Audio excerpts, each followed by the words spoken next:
মহিউদ্দিন আহমেদের বিএনপি সময় সময় বইয়ের এই পর্বে গোলাম আজমের নাগরিকত্ব বাতিল আইন অনুযায়ী বৈধ। 1971 সালে যে কয়টি রাজনৈতিক দল মুক্তিযুদ্ধের বিরুদ্ধে এবং পাকিস্তান কর্তৃপক্ষের সঙ্গে সহযোগিতা করেছিল জামাত ইসলাম তাদের মধ্যে প্রধান। জঙ্গি নায়ক জিয়া তার সহযোগী সম্বল করে রাজত্ব করেছিলেন, তখন কেউ আন্দোলন করেনি। সরকার 28 মার্চ গণ আন্দোলনের সদস্য সহ 24 জনের বিরুদ্ধে গ্রেপ্তারি পরোয়ানা জারি করে। যাদের বিরুদ্ধে গ্রেপ্তারি পরোয়ানা জারি হয়েছিল তাদের মধ্যে ছিল জাহানারা ইমাম, গাজীউল হক, আহমেদ শফিক, মাজারুল ইসলাম, শফিক আহমেদ, ফয়েজ আহমেদ, কবির চৌধুরী, কলিম শরীফ, মাওলানা আব্দুল আওয়াল, কাজী নুরুজ্জামান, শওকত আলী খান, আবু ওসমান চৌধুরী, জেডাই খান পান্না, শামসুদ্দিন বাবুল, উলমে কুলসুম রেখা, মোহাম্মদ নজরুল ইসলাম, আনিসুজ্জামান, বোরহানুদ্দিন খান জাহাঙ্গীর, সৈয়দ শামসুল হক, ইয়াহিয়া মাহমুদ, আলী জাকের, মোশতাক হোসেন, আব্দুল মান্নান চৌধুরী ও শাহরিয়ার কবির। তারা সবাই 29 মার্চ হাইকোর্টে উপস্থিত হয়ে গোলাম আজমের জামিন নেন। ইতিমধ্যে গোলাম আজম তার নাগরিকত্ব কেন বাতিল করা হলো এই মর্মে হাইকোর্টে রিটের আবেদন করেন। হাইকোর্ট 2 সদস্যের একটি এজলাস 15 আগস্ট 1992 গোলাম আজমের আবেদনের পরিপ্রেক্ষিতে বিভক্তির আদেশ দেন। জ্যেষ্ঠ বিচারক ইসমাইল উদ্দিন তার রায়ে বলেন গোলাম আজমের নাগরিকত্ব বাতিল আইন অনুযায়ী বৈধ। অন্যদিকে বিচারপতি বদরুল ইসলাম চৌধুরী বলেন 1973 সালে গোলাম আজমের নাগরিকত্ব বাতিল করার বিষয়টি আইনসম্মত হয়নি। মামলাটি এরপর সুপ্রিম কোর্টের প্রধান বিচারপতির কাছে পাঠানো হয়। প্রধান বিচারপতি মামলাটি হাইকোর্টের দ্বিতীয় একজন বিচারপতি আনোয়ারুল হকের এজলাসে পাঠান। 22 এপ্রিল 1993 বিচারপতি তার রায়ে বলেন গোলাম আজমের নাগরিকত্ব বাতিল আদেশ ছিল সম্পূর্ণ অবৈধ। বিচারপতি আরও বলেন গোলাম আজম জন্মসূত্রে বাংলাদেশের নাগরিক এবং তিনি এদেশের একজন স্থায়ী বাসিন্দা। পাসপোর্ট একটি সামরিক দলিল মাত্র। একদিকে যুদ্ধ অপরাধের দায়ে গণ আদালতের বিচার, অন্যদিকে নাগরিকত্ব সংক্রান্ত মামলা। এর ফলে বিষয়টি জটিল হয়ে পড়ে। গণ আদালতের চেয়ারম্যান জাহানারা ইমাম তাদের অবস্থান ব্যাখ্যা করে বলেন তাদের অভিযোগ হচ্ছে যুদ্ধ অপরাধ সম্পর্কিত। নাগরিকত্বের বিষয়টি তাদের কাছে মুখ্য নয়, এটা সরকার এবং গোলাম আজমের মধ্যকার বিষয়।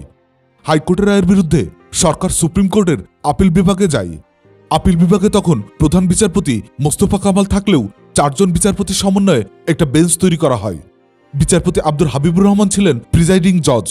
বিচারপতি মোস্তফা কামাল ছাড়াও অন্য 2 জন বিচারপতি ছিলেন এটিএম আফজাল ও লুৎফুর রহমান। তারা সর্বসম্মতিক্রমে হাইকোর্টের 3য় বেঞ্চের রায় অর্থাৎ গোলাম আজমের নাগরিকত্ব পূর্ণবহাল করার পক্ষে মত দেন।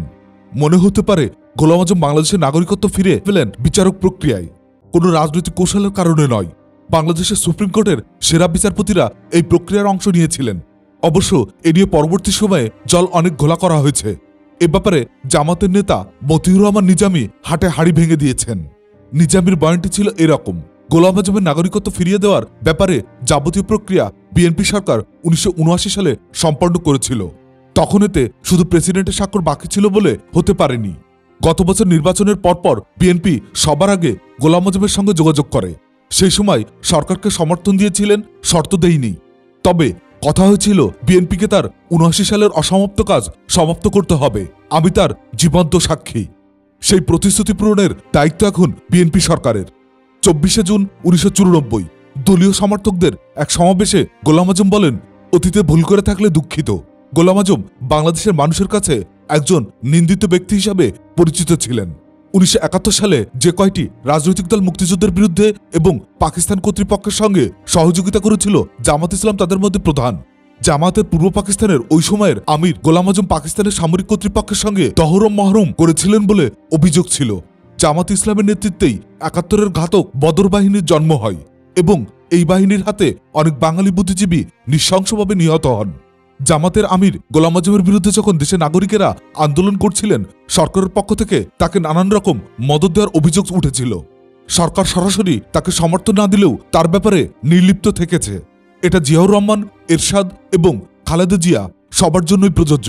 গোলাম আজম ও 71-এর অন্যান্য যুদ্ধ অপরাধীদের বিচারের দাবিতে ঘাতক দালাল নির্মূল কমিটি নামে একটি নাগরিক সংগঠন গড়ে উঠেছিল।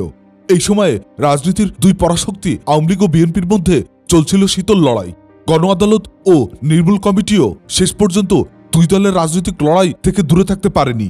ফলে যারা যুদ্ধ অপরাধের বিচার চেয়েছেন কিন্তু যারা আওয়ামী লীগের সমর্থন করেন না, তাদের অনেকেই এসব কমিটি থেকে তাদের ইচ্ছার বিরুদ্ধে ছিটকে পড়েন। কমিটিগুলোর আন্দোলন শেষমেশ দলীয়করণের ফাঁদে পড়ে।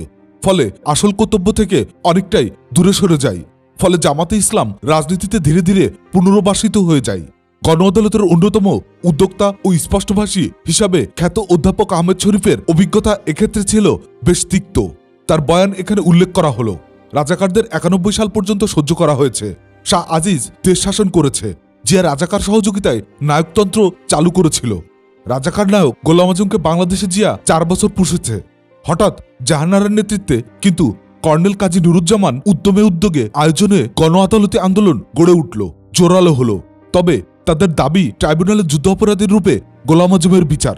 সংসদের অধিবেশনকালে এই আন্দোলনের মন্দা বা বিলুপ্তি করার অভিপ্রায়ে সরকারি দলের উপনেতা ডাক্তার বদরুজ্জামান চৌধুরী ঘোষণা করলেন গোলাম আজম অবশ্যই অপরাধী এবং তার বিচার হবে আদালতে। জাহানারা ইমামের আন্দোলনের ট্রাইব্যুনাল মিলল না। সরকারও আদালতে তার বিরুদ্ধে মামলা রুজু করে কথা রাখল না। জাহানারা ইমামও আদালতের আশ্রয় নিলেন না। মধ্যখানে গোলাম আজমের সন্তানের আবেদনক্রমে সুপ্রিম কোর্ট গোলাম আজমকে বাংলাদেশের নাগরিকত্ব রূপে স্বীকৃতি দিল। তবু বিক্ষিপ্ত জনতা তার প্রতি মরামুখ রইল। ইতিমধ্যে আওয়ামী লীগ বিএনপিকে পুরো মেয়াদ অবধি রাজত্ব করতে না দেওয়ার মতলব তুচ্ছ অজুহাতে সংসদ বর্জন করল। সঙ্গে নিল স্বৈরাচারী বলে ধিক্কৃত ও বিতাড়িত এরশাদের জাতীয় পার্টিকে আর রাজাকার বলে ঘৃণিত জামাত ইসলামের দলকে। এভাবেই আওয়ামী লীগ সুবিধাবাদী নীতি গ্রহণ করে আত্মহনন ও ঘৃণ হওয়ার পথ বেছে নিল।